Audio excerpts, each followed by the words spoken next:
Hello, and welcome to Stumbling Forward, a podcast about real people and the failures, spiritual awakenings, life changes, and lessons learned that shape them into who they are today. Hey, folks, and welcome to Stumbling Forward. This is Erica, and today I have the honor of talking with Candace Dudley. Candace, hi. Thank you for joining me today. Hey, I'm excited to be here. So, my name's Candace, and I used to be a teacher, and I have now jumped into the entrepreneurial world full time. I've been out of the classroom for 3 years now, but I had my own three kids and decided that teaching wasn't for me anymore, and I needed to do something different, something that could be more time freedom and allow for some flexibility in my schedule. So, podcasting was something I started almost 4 years ago now, and light bulb went on about a year and a half ago that was my thing, the thing that I was passionate about, the thing that I would do for free. Don't do things for free, but it is what it would be for me. But so now I help people with their podcasts, doing offloading work like editing and producing. But my favorite thing to do is to help female entrepreneurs with podcast guesting to increase their visibility, grow their business in a really aligned and intentional way. That's awesome. Teaching. How long were you teaching? 13 years. Wow. Okay, so you walked away from teaching after you had a few kids and decided podcasting 100%. This is it. Well, there was quite a few pivots in between there.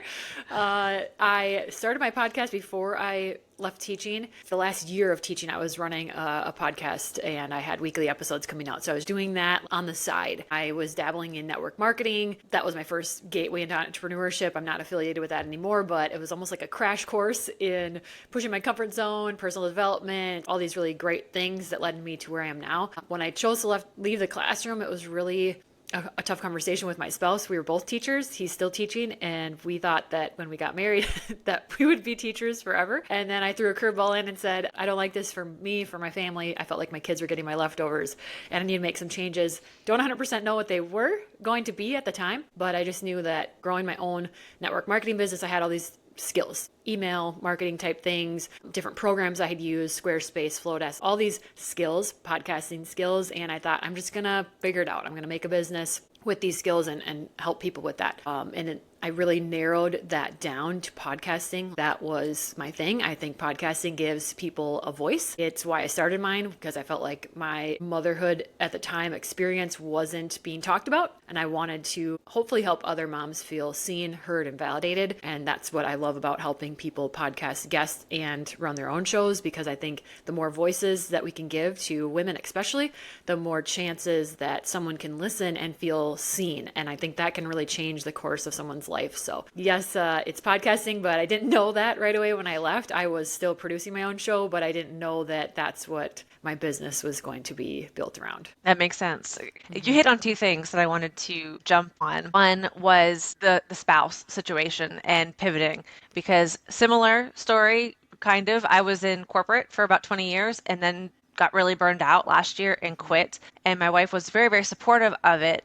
But it's a huge shift from going from having a pretty solid income to not having any income. And I had taken a sabbatical for a little bit because I didn't know what I wanted to do. I just knew it was more and I wanted to help people. I thought it was volunteering with animals. And then I realized I missed coaching and developing people. And so I started this. But there have been some bumps and bruises that I think people don't talk about. I'm seeing all of these folks talking about leaving their 9 to 5 and starting a business. And it sounds really glamorous and sexy. And yeah, do it. Own your time, own your everything. There's a lot that goes into it that you need to be aware that it's not that everyone should do this and be an entrepreneur. It's not for the faint of heart, and it's something I would not recommend doing if you don't have the right things lined up, like some savings, or really have that conversation with your spouse, because it's a huge shift from your 9 to 5 to that. And so how did you all handle that? I agree with you 100%. So it started with a conversation with my spouse. It was tough. He's risk averse. He's not an entrepreneur, not really understanding. It was hard to communicate at the time with words why I even wanted to do this in a way that he would understand. So it just kind of turned into, hey, I was on a sabbatical as well. I took a leave from school and they granted it.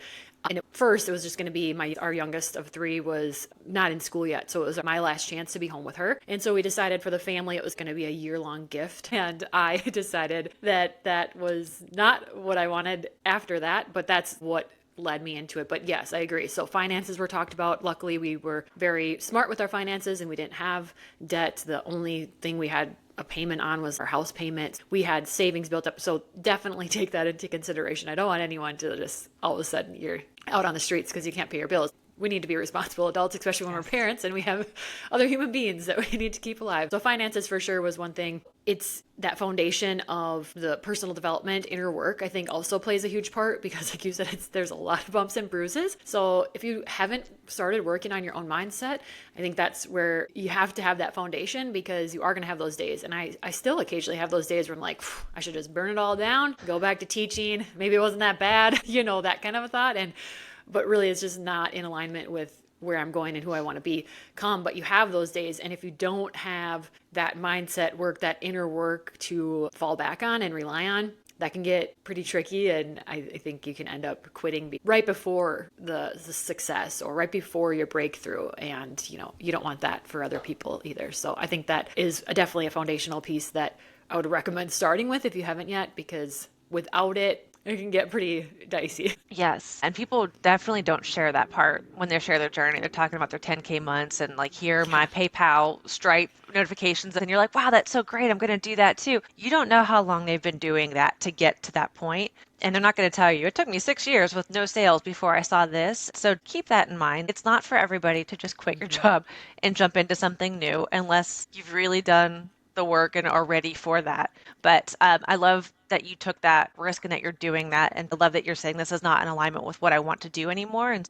you're following that. The other thing I wanted to ask you is you talked about, and I agree with you, podcasts are a great way to get people to share their story and get their voices heard and just be out there. But similar to all of these folks starting their own businesses, there are so many podcasts out there. How do you help people create a podcast and get people to listen to it, to make one that people want to hear because there's just so much quote unquote noise? How do you make one that's attractive to other people? Definitely. Well, first, it's good to point out that yes, there are tons of podcasts, but there's also a staggering statistic of like, I don't know, 90%, let's say. It's high, like up there, where 90% of podcasts don't make it to episode 10. So it's Yes. really, if you know ahead of time, like podcasting it's a long game, right? It's long form content, it's searchable, it's different than social media posts. So there is that benefit, but you have to know that going in that this might not be a quick thing. This is a long game, right? So knowing that ahead of time. But then as far as creating a podcast that people will want to listen to, think about who.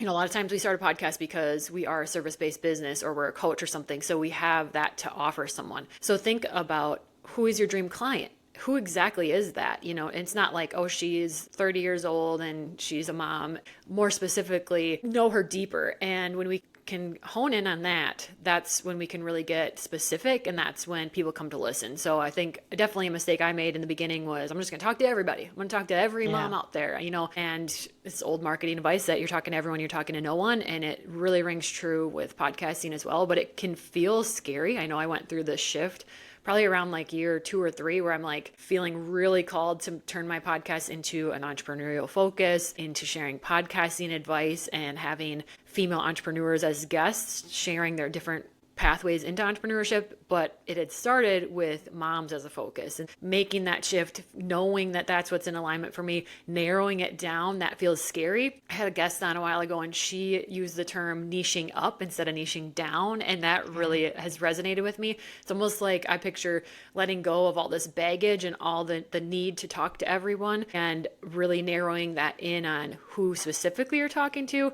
And it lets you up level. It's like it lets go of the baggage, the weight and things, and you can up level and really speak to those people. And it's not that other people won't join you, but it helps people self-identify right away if you are the show for them, because there are so many, like you said, and we want to be talking to the people that need our story. There's also abundance. There's your listeners. Some of them might connect with me, but some of them probably aren't going to, and vice versa. And that's the point of everybody has a voice, and we need more people to share their stories. We think we're boring, but our people are going to really relate to our own story. Yeah, I agree that, and I always talk about this with alignment, is that when you are being yourself and being authentic, you will not attract everybody. And it can hurt because you are being yourself. And so that means that somebody doesn't like you, and that sucks. Let's just be real. But the people who really resonate and hear your story and say, oh my gosh, me too, or I didn't realize I was feeling that way. I want to reach out to this person, or I want to maybe look into whatever they were talking about. I think people will recognize themselves in that, and that's really important. And that's why I like to do this podcast, because it's about people sharing their stories of what got you to where you are and how and who and what you're doing. And I think that's really beautiful in a lot of ways. So you were talking about niching up, niching down. One of the past guests I had talked about the ideal client might be you 5 years ago. So if you are now doing something and trying to create a podcast or a business and you're trying to fix a problem that you had, who were you 5 years ago and what would have helped you? If you're talking to your past self, that might really help you to figure out the pain points and the actual emotions that your ideal client is experiencing. Because, like you said, it might be a 30-year-old woman who has children who is starting a business, and that's still pretty high level. But if you think of she's stressed about finances, she's worried about imposter syndrome, and you start thinking about what they're feeling, then you can really target those problem areas to help them. Yeah, and that also helps qualify you as the expert for your people. You know, we think we have to reach these certain checkpoints in our business or life to be able to help other people, but the reality is your people usually want you to get them to where you are, which qualifies you as the expert that they need, you know? So that's a lesson I learned early on in network marketing, where you think, who am I? Who am I to tell someone about this? Or who am I to coach on this? Well, they don't need you to get 10 steps ahead of where you are. They just want you to get them to where you are currently. And so that does qualify you as the expert to help them. And I think a lot of folks, self included, this is something that I struggled with. I have 20 years of experience in what I'm doing, and I know I do it really well because I was very successful in my career, but I didn't go to coaching school. I'm not certified as a coach. And so part of me thought I need to go get these certifications and these things so I can put them on my site to look more official. But I think part of that from the spirituality aspect was talking myself out of it. It's that imposter syndrome of I'm going to keep myself busy because I'm scared to put myself out there. So I'm just going to keep getting my certifications and keep proving to myself that I'm worthy to do it. But like you said, they're not looking for certifications. They might be, I want to get to where you are. You look happy. You look confident. I want to feel like that. I don't need to be here yet. I just want to get here. And so you don't have to have all of that. Oh, I agree. I did the exact same thing. That's part of my messy middle transition stages of I thought I was a teacher, right? So you need a certification, you need a college degree to be that. Yes. And so it's kind of ingrained in us, especially us millennials, that that's what you do. You go to school, you get a degree, you work in that field, and you retire, and that's life. And so many of us are changing and pivoting now in the middle of our lives at our 30s and 40s. And I think that's amazing. And I think we're paving the way for the people behind us, but it is kind of unlearning that we don't need that. Sometimes you do. Like, obviously, we need our doctors and people doing that to have that. But if we're mentoring or coaching someone on podcast setup, your experience is enough. And I did the same thing. I went and got a life coaching certification. I went and got a mindfulness and meditation coaching certification, all these things, thinking this will be the ticket that I will then feel confident enough where now I can share with social media and my network of people that I'm doing this. When reality is, start sharing. You can do that without those pieces. It's never, in my experience, it hasn't been the sealing the deal for a client signing up with me to know that I have these certification. It hasn't ever come up. That's good to know, because when you were saying that, the word that popped in my head was to feel worthy. And I think that's a problem, maybe an inner wound that many of us have, is that we don't feel worthy to be seen or to be the expert or to whatever. And I think a lot of that is conditioning that we have to, and I love that you said unlearn, because there is a lot of negative programming that we have learned that we have to unlearn to be able to start things in a new way. And the world doesn't have time for you to go get your certifications and do all of these things. They need you now. And I think it's really beautiful to hear you say, you don't really need those things. People are not looking for those things, because I think a lot of folks are waiting to get the permission. One of the signs that I got when I started was start before you're ready, because I'm never going to be ready. If you wait for the right time, there's never going to be the right time. If you wait to have kids until you're financially stable, like you're never going to have kids. And so the message I kept getting was start before you're ready. And that scared the hell out of me, because I'm not somebody who does things before I know exactly what I'm going to do. I just quit my job, started a business, had no idea what was happening, and winging it. And I'm much happier, but it was very scary to feel like you're risking everything without having any official plan. And I had some kind of plan, but not a very solidified, specific plan. Definitely. I like that you brought up the word permission too. That's part of my story as well. I was seeking permission from other people early on, especially in the first year or two when I left the classroom. I mean, I'm 3 years out now, so this was not that long ago, I guess is what I'm trying to say. It can be one of those things that you have to grow through, but the permission seeking of, will these actions, or if I hit this mark, will this make, my family happy? Will this make my spouse happy? Will they tell me good job? And just looking for, okay, what if I do this? Will this make you happy? And then really realizing that they can't give me permission. They're not entrepreneurs. They're not trying to walk the path that I'm walking. They haven't been where I'm trying to go, even if they wanted to. They could not give me that permission. When I finally had that light bulb moment of realizing that, a lot of things changed. And really the permission that you have to get is from yourself. It's all within you, but we look around at the outside world, and I think it's conditioning. In school, you're looking to get the grades, the A, the good job, or the report card. And so we're trained to look for that. But as adults leading our own business, it's us, and it's within us that we have to give permission. We have to feel good and aligned with our decisions and what we're putting out in the world. If you can learn that lesson early on and not look for the permission and just start giving it to yourself, that can be huge in your growth and success. Absolutely. It does conflict a little bit with what we talked about at the beginning, especially if you're single, it's a lot easier. And I told my wife Right. that too. If I were single, I would probably have taken more risks when I have started to feel all of this, because I was okay, just bite the bullet and do it now, or I'm going to talk myself out of it. But I wanted to make sure I was making solid decisions, because it didn't just impact me, it impacts a spouse. And then we have 9 pets and home and everything. And you do need to take ownership of your own life and do what makes you feel happy. Because if you wait to make everybody else happy, you might not be living in alignment. And that's something that you have to figure out what that looks like. But you do have to have a conversation. And it doesn't mean that you have to necessarily agree with your spouse if they say, nope, you can't do it. You can talk through it and maybe do like a trial period or something. But you have to give yourself that chance. But you can't just do it in a bubble, because you are in a partnership, a Right. marriage, or whatever it might look like. But there are other people to consider. Yeah. But at the same time, you really do need to make sure that you are doing what your soul is asking and needing you to do. And there's a balance. And I think that's hard for people to reconcile sometimes. Yeah, definitely. Especially with if you are married or if you have kids too, Yeah. because now you have to think about them. But I think a thing to add here would be that it doesn't have to be all or nothing. I took a leave. Even to this day, like yesterday, I substitute taught at school. So that can bridge the gap sometimes with the finances as you're growing a business. Or so sometimes there's a way to make it work that's not, I'm completely all out or all in. And it's just, whatever is going to work for you and your family, and the needs and the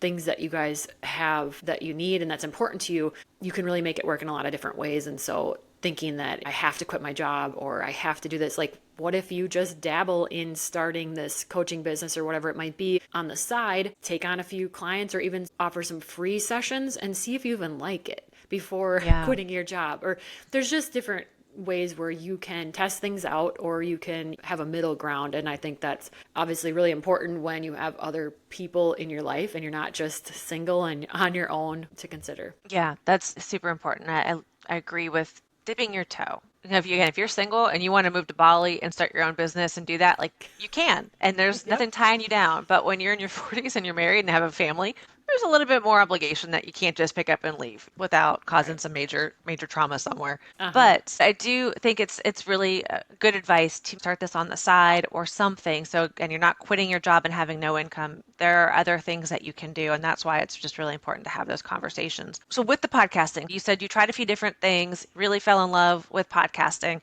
You still have your own podcast right now, correct? And you also Yes. coach people how to have theirs and what to do with that. Can you talk a little bit about both of those, your podcast and how you're helping? Sure. So my podcast is a tool that I use in my business, and I've recently started using my podcast episodes as blogs and putting all of that on my website. So now I'm really double dipping as much as I can in the long form content, maximizing SEO so that I can be searched for when people go to Google and things like that. And so being really intentional with that. I wasn't in the beginning with my show being so intentional. So I think that is something to consider. If you're looking to start a podcast, what's your purpose? Is it for fun? Is it for a tool to utilize in your business, which is what I am really using it for right now? In that case, you want to be really intentional about those episodes. You want to have solo episodes, as well as you can utilize guest episodes, but you can also be considered someone that's just really good at interviewing people and not really seen as the expert if you rely too much on guest episodes, if that's the goal of your podcast, to eventually turn listeners into potential clients and things like that. So that's what my show is about: entrepreneurial journeys, female entrepreneurship, and then my solo episodes really hone in on anything to do with podcast growth, podcast guesting, podcast setup. So if people need that, they can go to Better Brave is the title of that. And then as far as my services of helping people with that, it's one, you can get a lot of information from my podcast. You can go now read the blog posts about it if you prefer that method.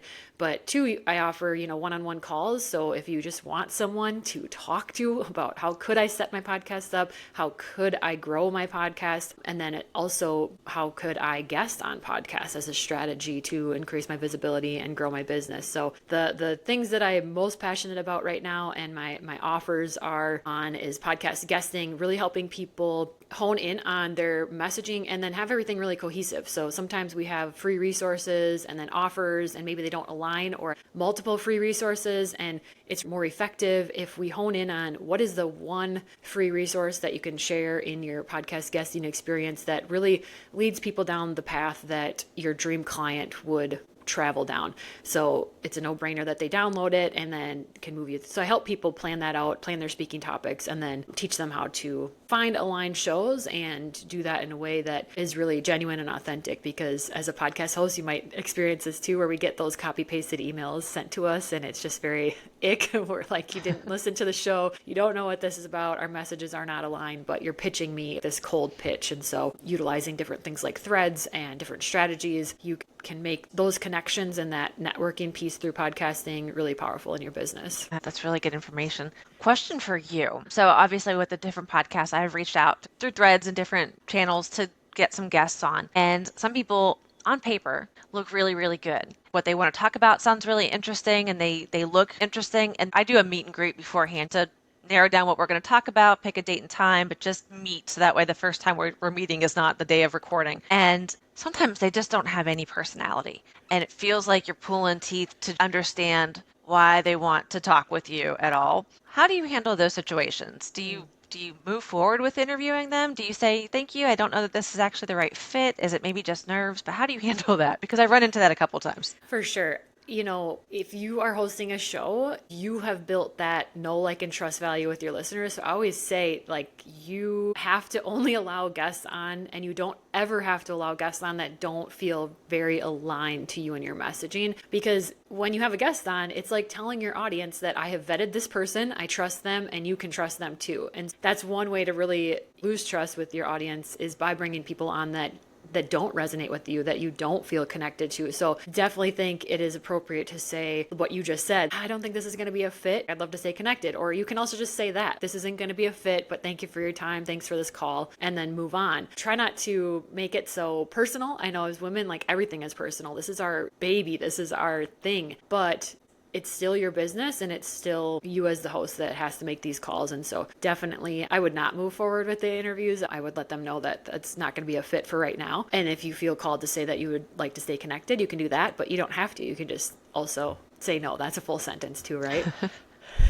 Yes, no is a full sentence. Yeah. I was just thinking about one where I remember thinking, is this going to work out? Am I going to be able to ask enough good questions to drive a conversation? I'm still debating on that one, actually. I might have to follow back up and see. But too, if you've recorded and you're like, I just didn't hit, I have messaged people and I asked them to re-record so that we can change things, or I might just say, it turned out different than I expected, and so I don't know that's going to be a fit for this season of my podcast. I'll let you know if I decide to air it at a different time, but still thank them for their time. Or with all these technology tools, you could give them the recording so that they could at least grab some pieces that they like that they could use on their social media. Those are just a couple ideas to, maybe it's not a complete loss of their time, but I definitely think if you're feeling that, you have to protect your show and be the boss and tell them that maybe it's not a fit for right now. Okay, that's really good advice. Somebody had asked me this before too, and I told them, "Do what you feel aligned with. If it doesn't feel like it's aligned with your messaging, like you said, it's an endorsement. And so if what Yeah. they are saying goes against what you believe and feel, and you're afraid that people are going to associate you with that message, then you don't have to put it out there. But this one wasn't so much that we're not aligned with our messaging. I couldn't get a lot of the message out because it was just Oh, really, really hard to communicate. So it was really interesting. I'm like, you asked me to be here. yeah. Okay, we'll see. We'll see how it goes. So you mentioned SEO, and obviously search engine optimization for those who are not familiar, but that's something that most people are not trained on. Is it something that you had to learn as part of your marketing when you first stepped out of teaching to understand? Because I think that's still an area for me that's a gray area. For sure. It's not, I'm not going to claim to be an expert. It is definitely not my thing. I know I've dabbled enough. I've gone down enough rabbit holes of searching and reading things on it where I can do a decent job, but there are people who do that for their job. So if you have a website or something, I know multiple women who are phenomenal at this skill. I think working with someone definitely helps in the beginning. That's what I did. I worked with an SEO expert and we worked on the copy and I learned a lot of things from her and just different really technical pieces. Like on your website you need heading ones on every page, these things that you don't know. So I hired someone and I worked with them, and then I've utilized what I've learned from that. By no means am I an expert, but I know enough where I can make it work for my show. And then I also have trained ChatGPT and some of those AI things that they know my show now, and so I'll ask them to help me set up some show notes or what would be a good SEO title for this episode that I just did. And that's the kind of things you want to utilize because the title of your episode is searchable, the name of your show is searchable. I try to have podcasting or podcast guesting, those types of things that I really want people to find me for in those places. Okay, really good information. I've been using ChatGPT, so I'll get show notes from the tool and then I will make my own and then I will put it in there and ask it to help me make it SEO so that it's a little bit better than what I'm doing on my own. And Yeah. it seems to have helped, but I still definitely not an expert. I still get people Yeah. reaching out to me all the time for my YouTube channel, pointing out all of the areas where there's room for improvement. And do I want to work with them and Oh, pay them to do that? And I'm yes. like, thank you. Not yet, though.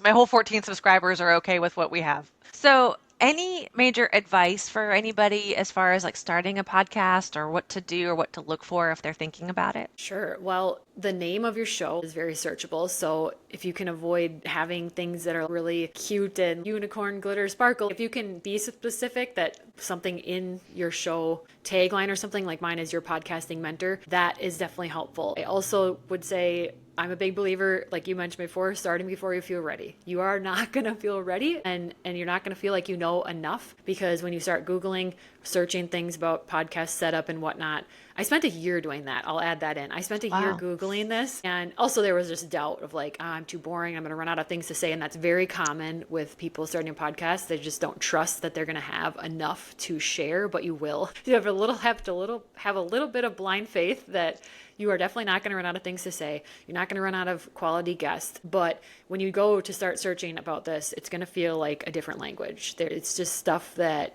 is not commonly used language. And so I have a free podcast setup guide. We can link that if that's something that people want to start with. And it's just what I use. Obviously, there's different ways to do it, but finding someone who's already done it can be really helpful in speeding up your process because Google is fantastic. I use Google University all the time. I'm a graduate. So many of us are self-taught, but it can also slow things down because it seems so overwhelming. But start before you're ready. You don't need to know everything. Like my first episodes are still out there and published and there's no editing being done because I didn't know how to do it, but I just had to decide I can't keep sitting in the same spot month after month. I don't want to be in the same spot. And in order to not be, I have to take action. And it's a little messy, but your people, I'm a believer that they will love to be brought along on that ride. The perfection and feeling like we have to jump in. I'm 170 episodes in now. So Wow. it's unrealistic. Yeah, it's unrealistic to listen to someone or a big produced show that they have tons of people helping them to think that your first episodes are going to be like that. Let yourself be a beginner. you don't need to know all these things. Like I added editing many months after I had started, and now I edit my episodes and edit other people's episodes. But you don't need to do that in the beginning necessarily. You don't have to have an intro with music in the beginning, right? You can add those things later once you get comfortable with the first main things. And I always say just get a mic, decide what you can record on. So we're using Riverside. You can use Audacity for audio. There's lots of free options that you can record on. And then you need a hosting platform. So I personally use Buzzsprout, but that's a quick Google search of a podcasting platform to host your show on. That way you can upload it, schedule it, that kind of thing. So those are the first three things I say that you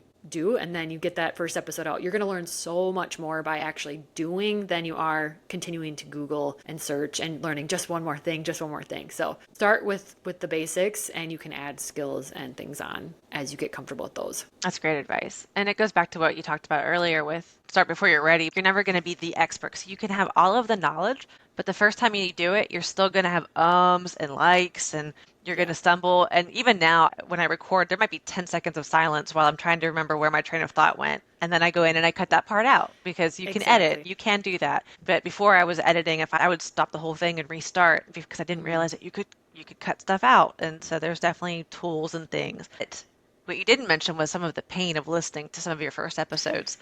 Oh yeah, I And can't how do it. awkward it is when I you can't go listen. back. It has actually helped me to identify some crutch words I use. I don't want to say them out loud because now you're all going to listen for them, but there are a handful that I use, and I have learned how to cut down the likes because I would use that frequently. I still have occasional, but I feel like those are just conversational. And it's interesting because when I'm editing other people, you hear other people's crutch words as well. And that sometimes is what takes the big chunk of the editing time, is making it so that it's palatable for listeners, because I want to try to make it where it's human and a very genuine conversation. But when there are so many of the like 5 times in one sentence, I know people are going to turn it off because that will be annoying to them. So you have to take those out, and you don't start to realize what yours are until you listen to yourself and you think, holy shit, that was terrible. Is this what it's like to talk to me? I'm so sorry to everybody I've ever talked to.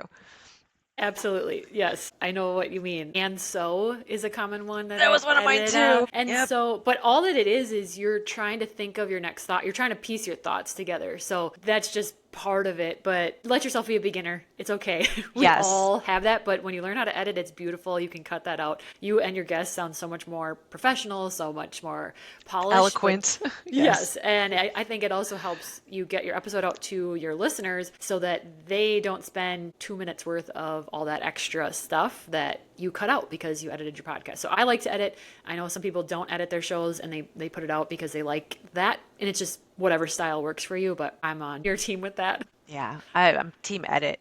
Now, I don't want to cut out the bulk of somebody's message, but it's just those little things here or there. And the and so's, because that's definitely one of my transition. I leave a couple of them in there because they are natural, but I take out the majority so it doesn't make you want to gouge your ears when you're listening. Exactly. But all right, well, Candace, I appreciate your time. I want to be respectful because I know you've got a lot going on today. But if people are interested in, you mentioned your podcast, if they want to listen to your podcast, if they want to talk to you, want to check out your threads, or just work with you, where can they find you? My podcast is Better Brave, Your Podcasting Mentor, and I'm on all major podcast platforms. And then my social media, website, that's all my name, Candace Dudley. So you can find me on most social media platforms as well as my website, CandaceDudley.com, by just searching that. And if you want to do anything podcasting or podcast guesting, I would love to hear from you. You can DM me. It's me behind the screen. Excellent. And I will put all of that in the notes so that everybody can have it. And also, if you can shoot me the startup guide that you have for podcasting, I will link that in there as well. Awesome. But Candace, thank you so much. This was really good information, and I think really great for folks to hear. Just do it. Quit waiting and quit trying to wait for approval or permission. You already have it, so go do that. And thank you for the tips on that, because I think that is really helpful to know that there are people out there who can help you